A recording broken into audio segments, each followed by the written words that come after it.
They jump, they croak, and believe it or not, they feed millions. Welcome to the fascinating world of frog farming, where millions of frogs are raised on large-scale farms, not just for science or pets, but as a serious food source across the globe. From Asia's bustling markets to Europe's fine dining, frogs have hopped their way into kitchens and onto plates, with some countries consuming hundreds of tons of frog meat every year. In this video, we'll take you behind the scenes of massive frog farms and into modern factories where these slippery jumpers are processed with surprising precision.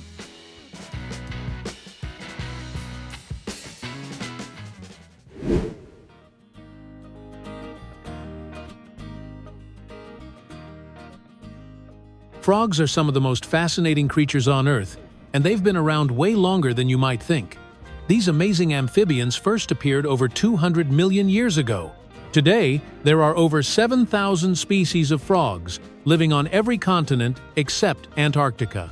They come in an astonishing variety of shapes, sizes, and colors, from the teeny-tiny golden frog, which can sit on your fingernail, to the enormous Goliath frog that can grow longer than a foot and weigh as much as a house cat. Some frogs are so brightly colored, they look like living neon signs, but that means they are poisonous. All frogs drink through their skin and breathe partially through it, too. That's why they need to stay moist. When they eat, they blink their big googly eyes to help push food down their throat. Pretty cool, right?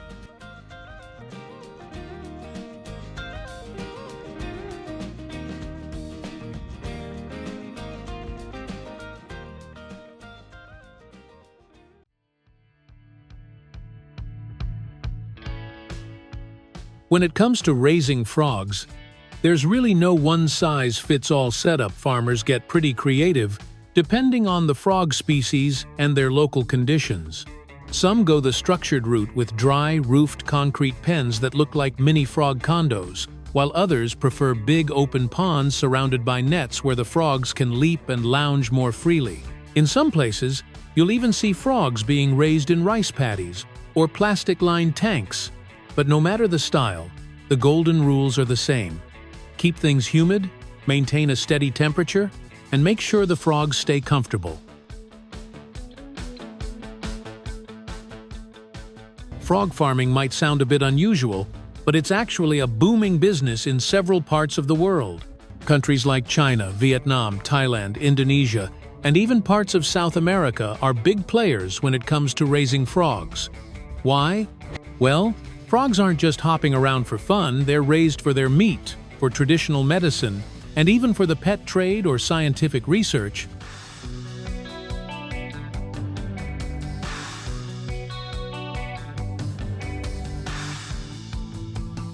To keep things nice and humid for their frogs, farmers often get pretty inventive with their setups. Many will regularly flush water through the enclosures or build small ponds, channels, or even mini artificial islands right inside the pens, all so the frogs can take a dip whenever they feel like it.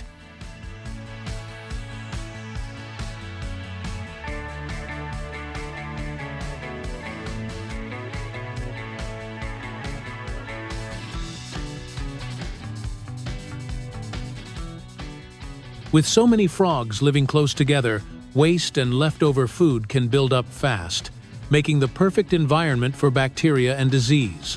That's why regular scrubbing and rinsing is a must. Most frog farms aim to clean out the enclosures at least once or twice a week. Frogs may look tough, but they're actually pretty sensitive little creatures when it comes to getting sick. In crowded or poorly managed environments, they can easily catch infections or diseases. When that happens, farmers usually mix medicine directly into the frog's food, kind of like hiding pills in a treat for a pet. Another simple method is to dissolve the medicine in water and pour it right into the frog tanks, letting the frogs absorb it through their skin while they soak.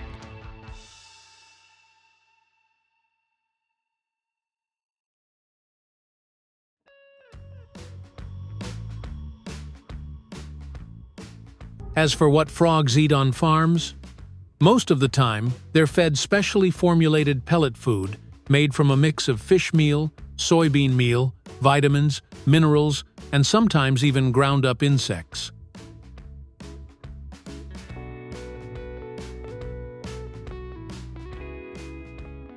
Nowadays, most frog farms don't rely on natural reproduction anymore. It's all about controlled breeding for better results. The best-looking male and female frogs are carefully selected and separated into floating cages or enclosed tanks. There, they're kept nice and warm for about 4 to 6 months, which helps trigger their reproductive cycle. In places where demand for frogs is especially high, some farms turn to artificial reproduction to keep up. Instead of waiting for frogs to mate naturally, farmers manually collect eggs and sperm from healthy frogs and fertilize them in a controlled environment. The fertilized eggs are then carefully transferred to special hatching tanks, where temperature and moisture are closely monitored. This method helps ensure a higher hatch rate and more consistent froglet production, making the entire breeding process much more efficient and predictable.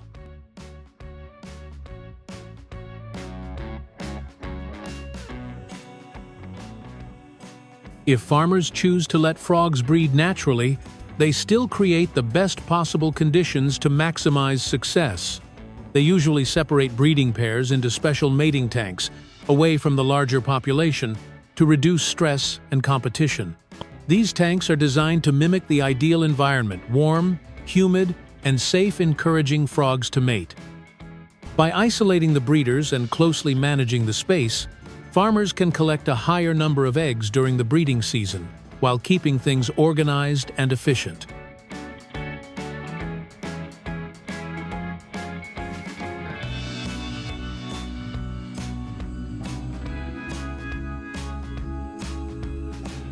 Tadpoles are usually raised separately from adult frogs to give them a safer, more controlled environment to grow.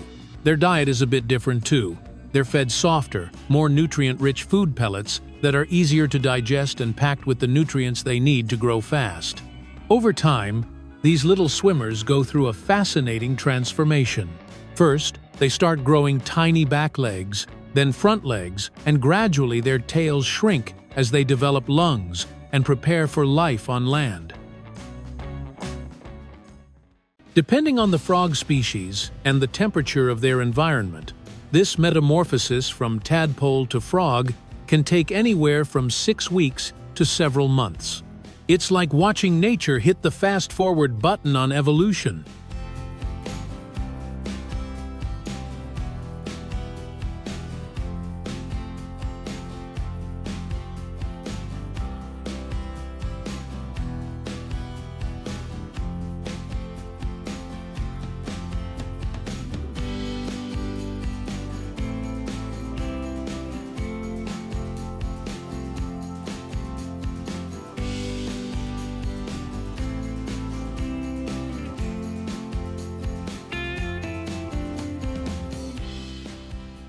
Frogs are typically ready for harvest around 3 to 5 months after hatching, depending on the species, diet, and farming conditions.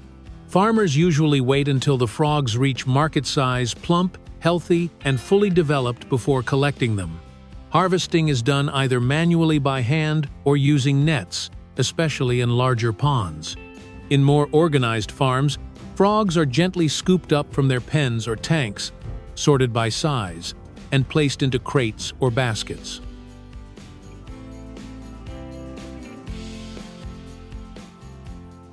Once the frogs reach the processing factory, they go through a series of careful steps to ensure cleanliness and quality.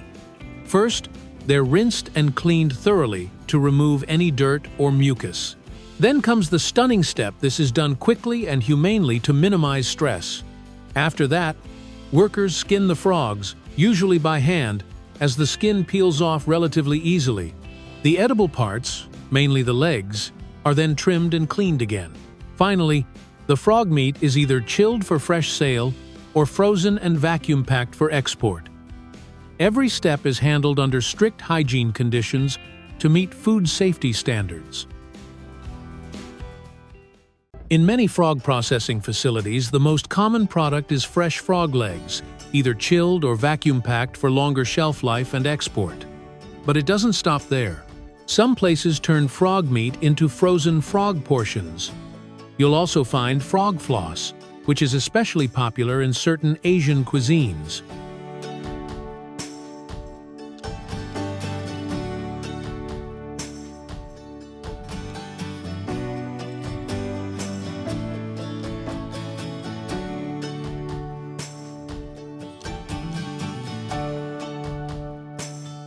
Frog meat is often called the chicken of the pond, and for good reason.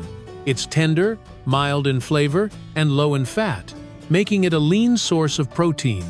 Nutritionally, frog meat is rich in amino acids, iron, and vitamin A, while being low in calories and cholesterol. It can be fried until crispy, grilled over charcoal, stir-fried with spices, steamed, or even braised in spicy sauces.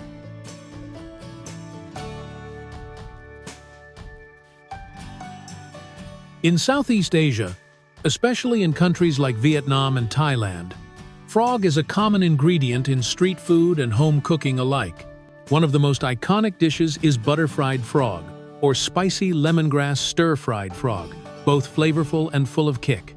Whether you're a foodie or just curious, frog might surprise you with how delicious it can be.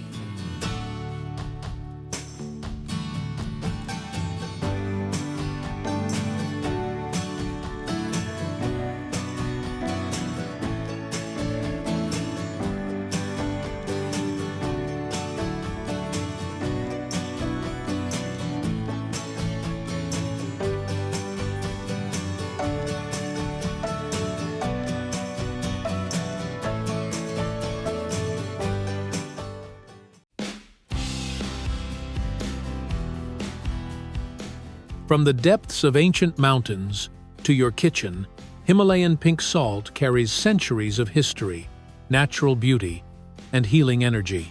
Each year, over 350,000 tons of this precious mineral are extracted from Pakistan's salt range, powering a multi-billion-dollar global industry. But how is it made? And what makes it so unique? Let's find out.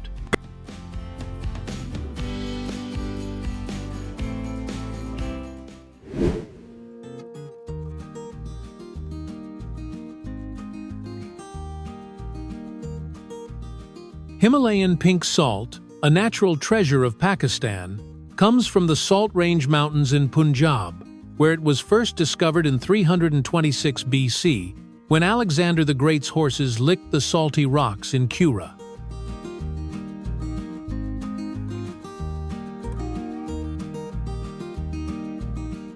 Towering between 500 to 1,500 meters above sea level, these mountain ranges hold some of the oldest and largest salt reserves on Earth, formed over 800 million years ago. At their core lies the Kura salt mine, recognized as the second largest salt mine in the world, and a true point of pride for the region. With an output of approximately 350,000 tons each year, this mine not only provides income to thousands of local workers, but also reflects the deep geological and cultural heritage of Pakistan.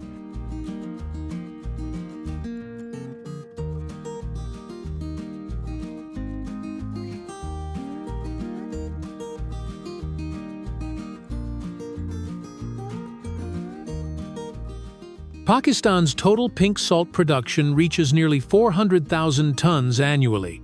However, most of it is exported in raw form at very low prices, bringing in under $50 million.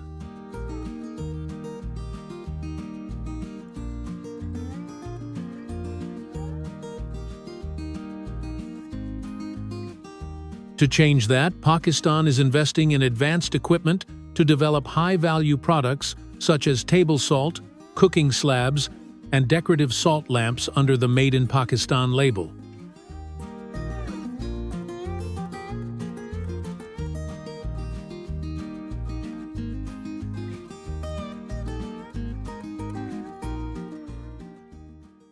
At the mine, massive Himalayan salt blocks, each weighing up to 500 kilograms, are thoroughly washed to remove dust and impurities, then roughly cut by hand or with high-powered machines to prepare for further processing.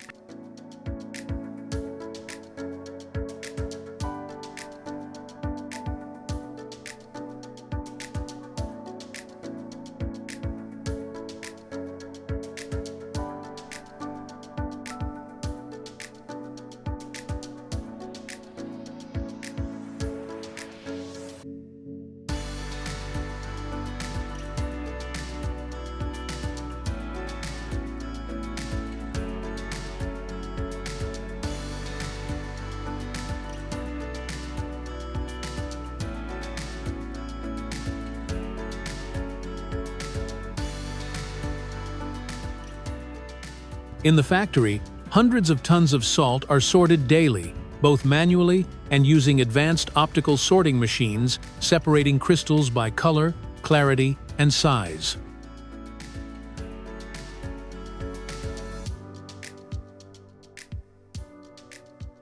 The salt is then ground into different grain sizes, from coarse to fine, at speeds of up to 5 tons per hour, tailored for culinary use, wellness products, and skincare.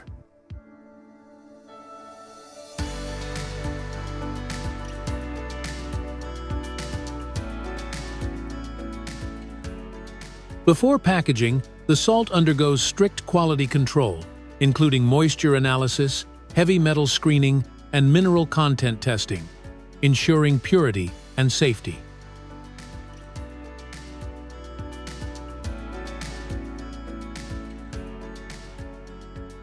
The global Himalayan pink salt market is booming, expected to surpass $13 billion by 2031, driven by growing demand for its mineral-rich, healthier appeal.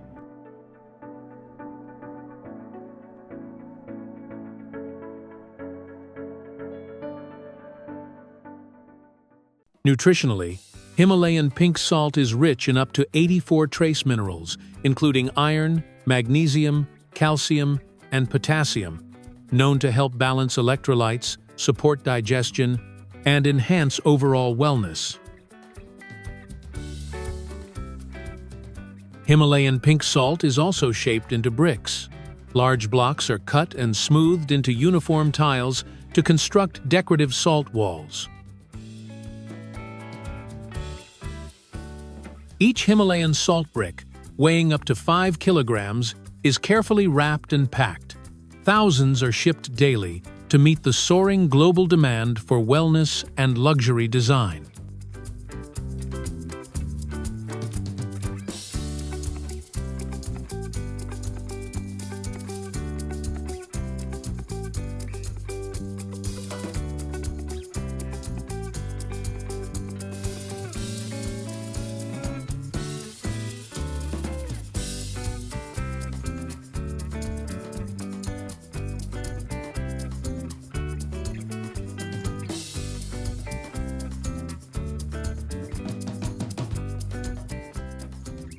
Himalayan salt walls aren't just beautiful, they offer real wellness benefits.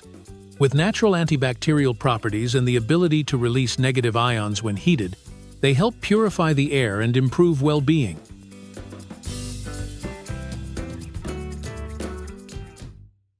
That's why they're popular in spas and luxury spaces across the US, Europe, and the Middle East.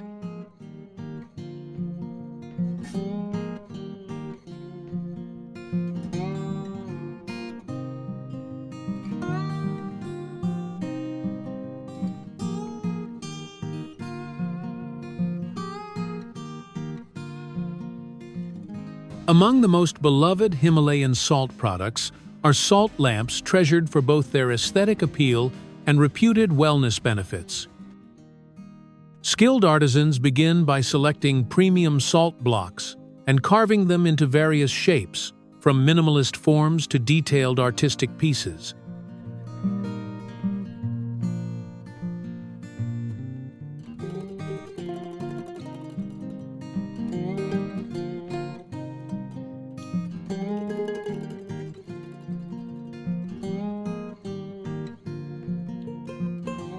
A hole is then drilled in the center to fit a light bulb, and a wooden base is added for stability. Salt lamps are said to emit a warm glow that promotes relaxation, purifies the air, and adds a cozy ambiance to any room.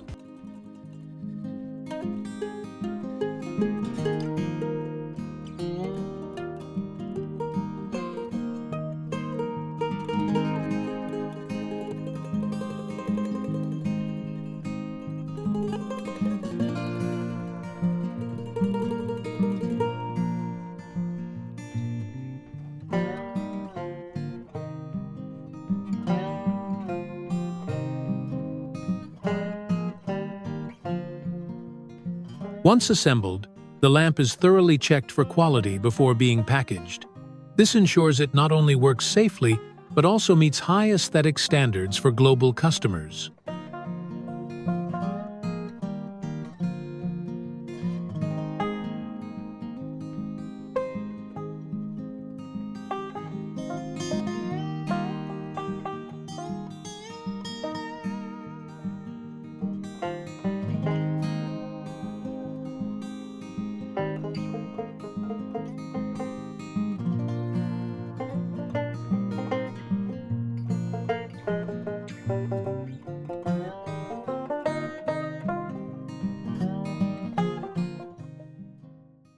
Himalayan pink salt is an excellent option for animal-licking blocks.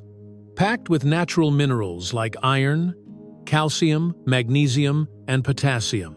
These essential nutrients help support digestion, energy levels, and overall health in livestock. Whether for goats, cows, or other farm animals, this type of salt provides a safe and natural supplement, especially vital in harsh climates or confined environments where nutrition can be limited.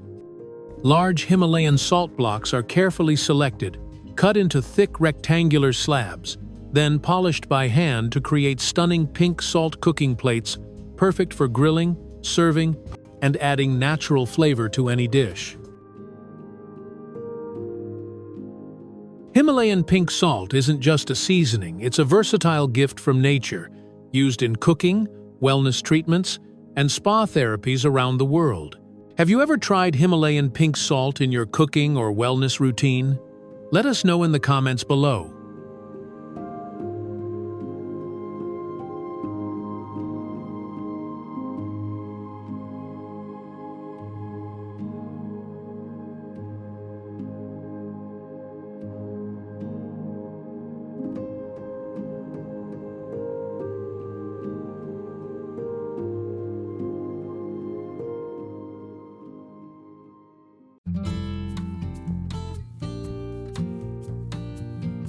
Did you know that the prickly pear cactus isn't just a desert icon, it's actually a global agricultural powerhouse? With over 100,000 hectares cultivated worldwide, especially in countries like Mexico, Italy, and even parts of the US, this spiky plant produces millions of tons of edible fruit and pads every year. From its sweet, ruby-red fruits to its tender, juicy pads, every part of the prickly pear is harvested and processed with care. In today's video, we're diving into the fascinating world of prickly pear farming and factory processing. Let's get into it.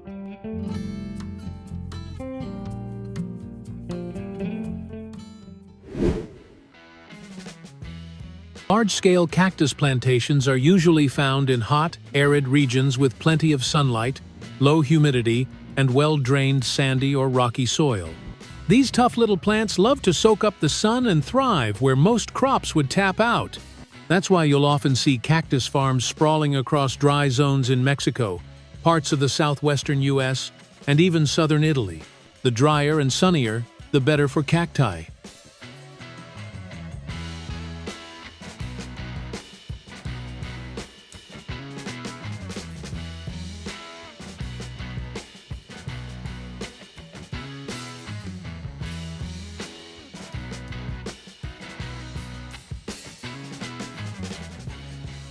When it comes to growing new cactus plants, people don't usually start from seeds. They go the easy and efficient route with vegetative propagation.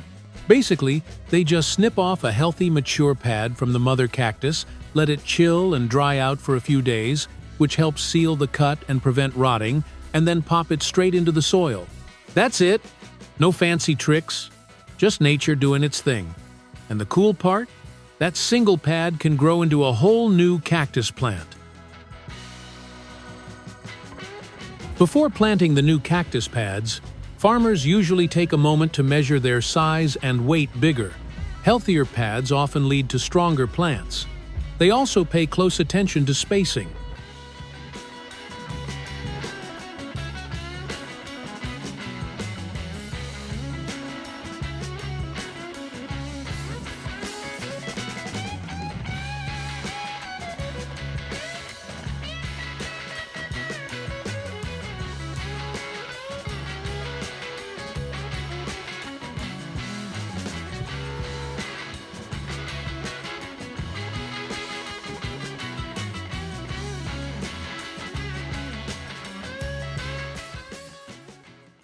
To keep a cactus farm thriving, farmers don't just plant and forget. They regularly enrich the soil with compost and fertilizers packed with minerals to give the plants that extra boost. Even though cacti are drought-tolerant, they still need a good drink now and then, especially during their growing phase.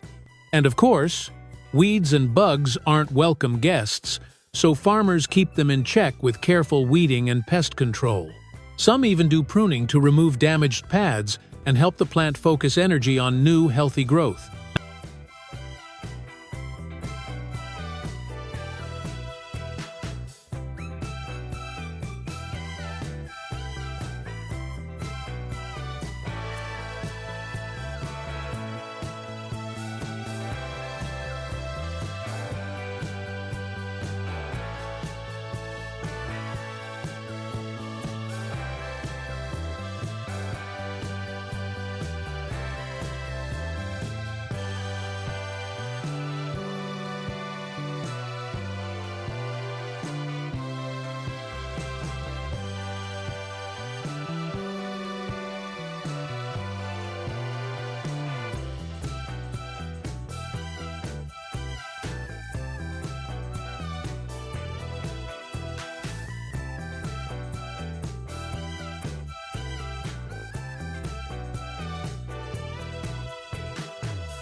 Here's something you might not know: people actually eat cactus pads.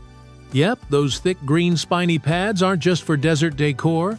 Farmers often harvest the young, tender pads as part of regular pruning, but instead of tossing them out, they pack them neatly into crates and send them off to processing facilities. There, the pads get a little makeover. The spines are scraped off, they're trimmed and cleaned up, and then off they go to markets where they're sold as a type of vegetable.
These tender pads can be chopped into strips and tossed into fresh salads, stir-fried with eggs or meat, blended into tangy smoothies, grilled to bring out their smoky flavor, or even battered and fried for a crispy snack. As for the taste, it's pretty unique. Think slightly tangy, kind of like green beans or okra, with a juicy texture and just a hint of citrus.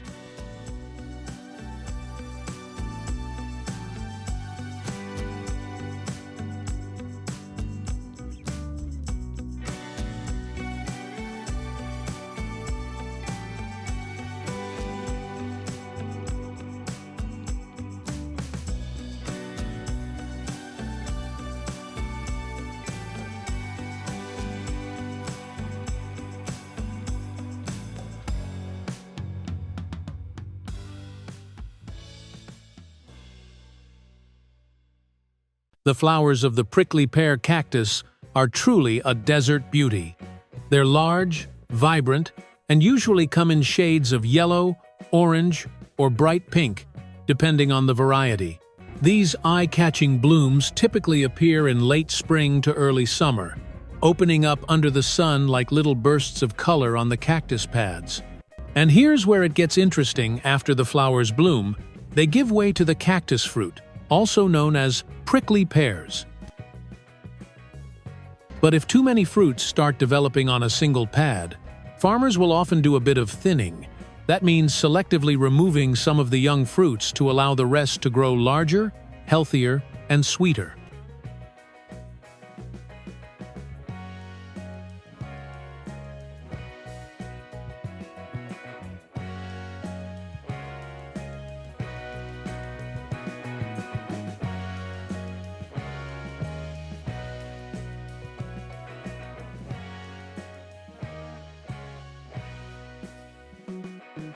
Cactus fruits, or prickly pears, are ready to harvest when they turn a deep, vibrant color, usually red, purple, or orange depending on the variety, and they give slightly to the touch. This usually happens in late summer to early fall, but harvesting them isn't as simple as just picking them off. Because of their tiny hair-like spines called glochids, farmers need to gear up properly. They wear thick gloves to protect their hands, use knives to carefully cut the fruit from the pad, and collect them in buckets or baskets to avoid bruising.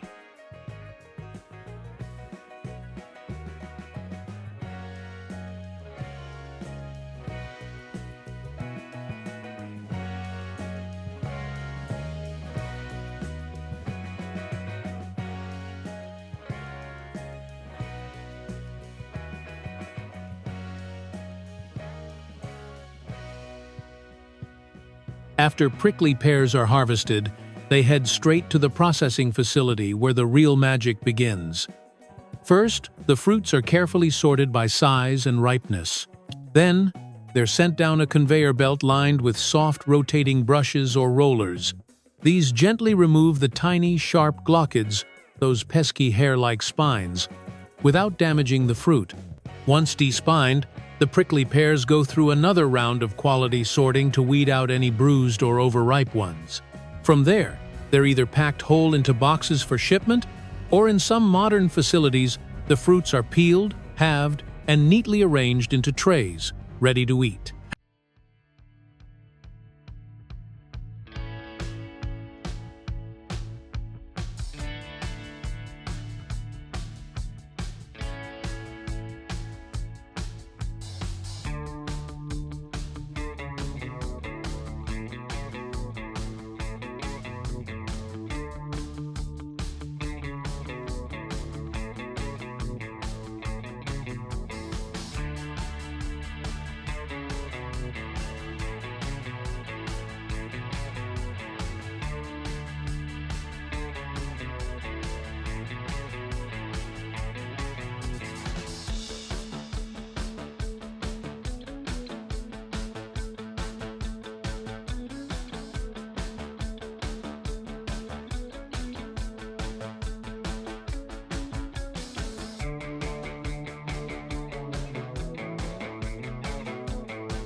Prickly pears aren't just eye-catching, they're surprisingly versatile in the kitchen, too. Once peeled, the juicy, vibrant flesh of the fruit can be eaten fresh or turned into all kinds of sweet treats. In many regions, it's cooked down into jams and jellies, made into colorful candies, or even blended into refreshing drinks and smoothies. Some people use it to make sorbets, syrups, or desserts like prickly pear tarts and fruit salads.